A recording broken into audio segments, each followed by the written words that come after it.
ஆதியாகமம் 15ஆம் அதிகாரம்.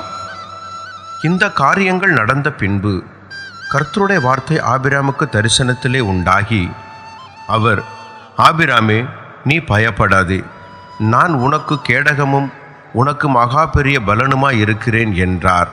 அதற்கு ஆபிராம், கர்த்தராகிய ஆண்டவரே, அடியனுக்கு என்ன தருவீர்? நான் பிள்ளையில்லாமல் இருக்கிறேன். தமஸ்கு ஊரானாகிய இந்த எலியேசர் என் வீட்டு விசாரணை கர்த்தனாய் இருக்கிறானே என்றான். பின்னும் ஆபிராம், தேவரீர் எனக்கு புத்திர சந்தானம் அருளவில்லை. இதோ என் வீட்டிலே பிறந்த பிள்ளை எனக்கு சுதந்திரவாளியாய் இருக்கிறான் என்றான்.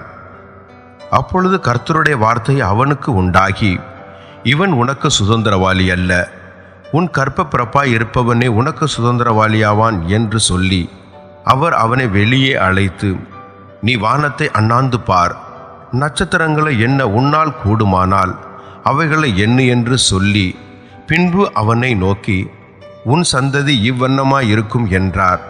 அவன் கர்த்தரை விசுவாசித்தான். அதை அவர் அவனுக்கு நீதியாக எண்ணினார்.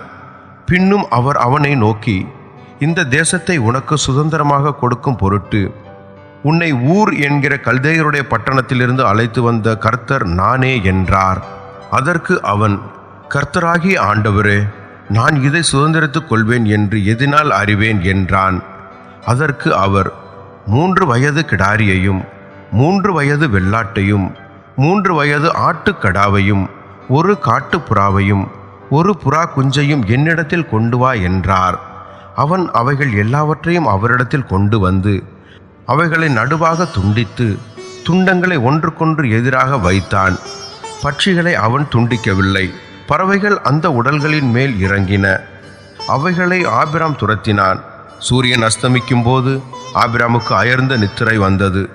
திகிலும் காரிருளும் அவனை மூடிக்கொண்டது.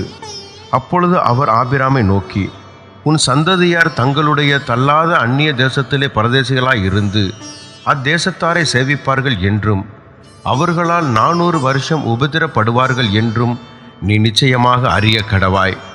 இவர்கள் சேவிக்கும் ஜாதிகளை நான் நியாயம் தீர்ப்பேன். பின்பு மிகுந்த பொருட்களுடனே புறப்பட்டு வருவார்கள். நீ சமாதானத்தோടെ உன் பிதாக்களிடத்தில் சேருவாய். நல்ல முதிர் வயதிலே அடக்கம் பண்ணப்படுவாய். 4ஆம் தலைமுறையிலே அவர்கள் இவ்விடத்துக்கு திரும்ப வருவார்கள். ஏனென்றால் எமோரியருடைய அக்கிரமம் இன்னும் நிறைவாகவில்லை என்றார். சூரியன் அஸ்தமித்து காரிருள் உண்டான பின்பு இதோ புகைகிற சூளையும் அந்த துண்டங்களின் நடுவே கடந்து போகிற அக்கினி ஜுவாலையும் தோன்றின. அந்நாளிலே கர்த்தர் ஆபிராமோடே உடன்படிக்கை பண்ணி, எகிப்தின் நதி துவக்கி ஐபிராத்து நதி என்னும் பெரிய நதி மட்டும் உள்ளது. கேனியரும் கெனிசியரும் கத்மோனியரும் ஏத்தியரும் பெருசியரும் ரெப்பாயிமியரும் எமோரியரும் கானானியரும் கிர்காசியரும் எபூசியரும் என்பவர்கள் இருக்கிறதுமான அந்த தேசத்தை உன் சந்ததிக்கு கொடுத்தேன் என்றார்.